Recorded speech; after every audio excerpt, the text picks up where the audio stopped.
and gentlemen, good morning. Now let's begin with chapter 4. And before we begin with chapter 4, let's recollect what we did in chapter 3. We discussed about how Earth became livable and what were the essential ingredients or aspects that made life possible here. So one of them was moon.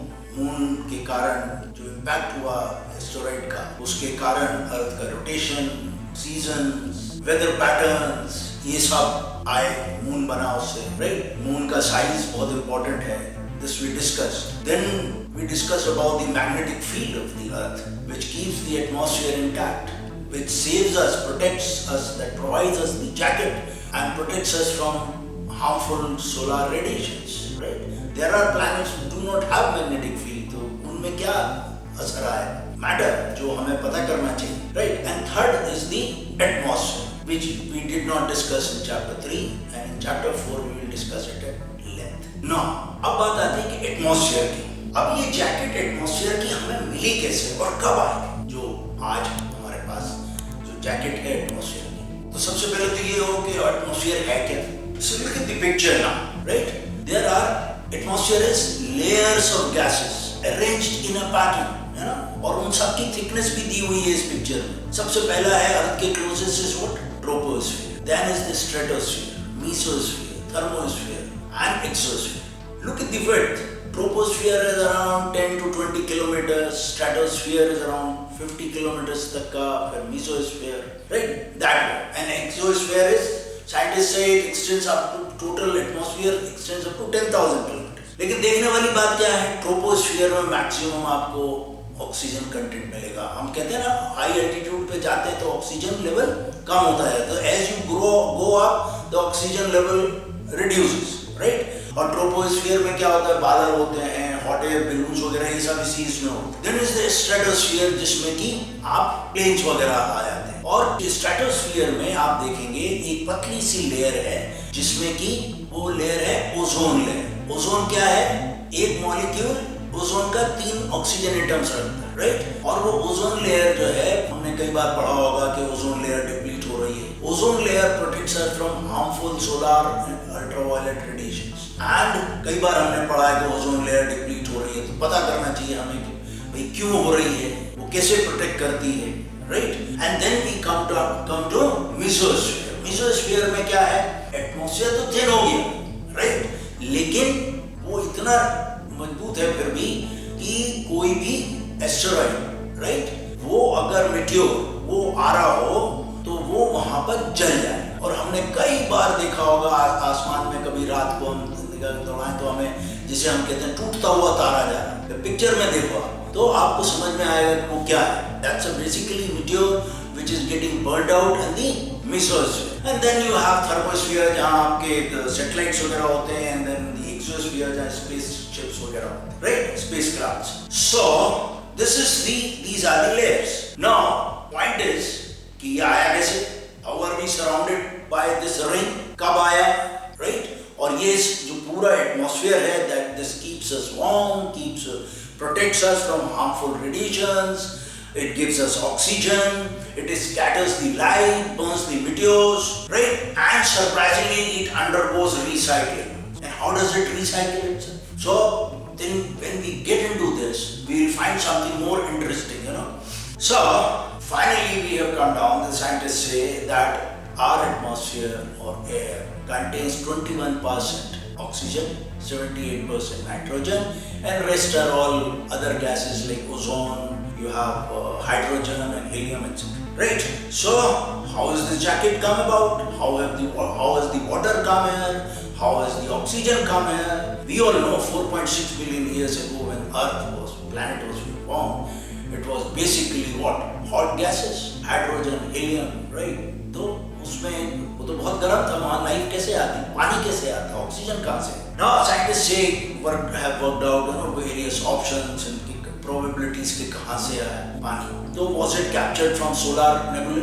You know, water molecules can stick to the dust particle जो कि जिससे कि अर्थ बने. Or did it arrive when the asteroids and comets struck the planet? उनके साथ आया. Or did a major impact on Earth's surface caused melting of this whole thing into a magma ocean, after which hydrogen in the atmosphere reacted with oxygen and formed the water. So scientists have said that there can be many sources. For instance, एक meteorite fragment मिला Australia में 1969 में, जिसमें amino acids मिले, और वो amino acids are basically the building block of proteins, right? तो scientist कहते हैं कि हो सकता है कि बहुत सारे सोर्सेज से पानी यहाँ आया, right? Now look at the picture. So we know Earth was surrounded by hot gases, right? It had very high temperature. And look at the picture now and look at the timeline. तो सबसे पहले hot Earth, sunlight पहुंचना भी मुश्किल, लेकिन it was surrounded by methane vapors, तो वो it kept the Earth का temperature सही रखा, बहुत ज़्यादा एकदम बढ़ नहीं गया, right? Gradually, somewhere around 2.6 billion years or 2.7 billion years ago, एक bacteria आया, right? Which flourished in Earth's oceans. अब वो पिक्चर में देखोगे तो वो ओशन आ चुके थे तब। इस बैक्टीरिया का नाम है साइनोबैक्टीरिया, और उसने जो है ऑक्सीजन बनाना शुरू किया, किससे? Carbon dioxide, which is available, sunlight and water. इस प्रोसेस को हम क्या कहते हैं? फोटोसिंथेसिस। तो उसने वो काम शुरू किया, राइट? और साइनोबैक्टीरिया ने फ्री ऑक्सीजन क्रिएट करना शुरू किया। Now look at the timeline. Gradually, it took million of years, right? And when it started this process, 2.6 billion years. And gradually we find that initially it must be around 400-500 million years में इतना oxygen ocean में हो गया कि initial life, plant life oceans में आने लगी, right? And gradually बढ़ा तो वहाँ पे लाइफ और बढ़ने लगी, राइट? एंड देन जब और ऑक्सीजन लेवल बढ़ा तो लैंड पे भी लाइफ आ गई, plant life, basic plant life, और एनिमल लाइफ भी आने लगी, invertebrates, right? Now what are invertebrates? तो स्मॉल प्लांट्स, इन्वर्टिब्रेट्स, ये सब इवॉल्व होने लगे धीरे धीरे। Look at the timeline, right? कि कब इस तरह के लाइफ लैंड पे भी आने लगे। ना कुछ जाहिर सी बात है कि कुछ लाइफ ऐसी भी होगी जिसको इतनी ऑक्सीजन सूट नहीं करती होगी, तो वो या तो एक्सटिंक्ट हो गए होंगे या कहीं ऐसी जगह चले गए होंगे नीचे जहाँ पे ऑक्सीजन लेवल इतनी ना हो। And you find life, such life even today at the bottom of the oceans, right? So धीरे धीरे 400-300 मिलियन ईयर्स में एगो लैंड पे लाइफ इवॉल्व होने लगी, 4-footed एनिमल्स भी आने लगे, एंड ऑक्सीजन जो है वो 20% जो उसका परसेंटेज है, वो जो आज भी है, वो अराउंड 350 मिलियन ईयर्स एगो पे हो गया था, and it rose up to almost 35% over a period of time, and then once again came back, balanced it out और वापस 21% पे आ गया। ये सब 350 मिलियन साल पहले हुआ, राइट?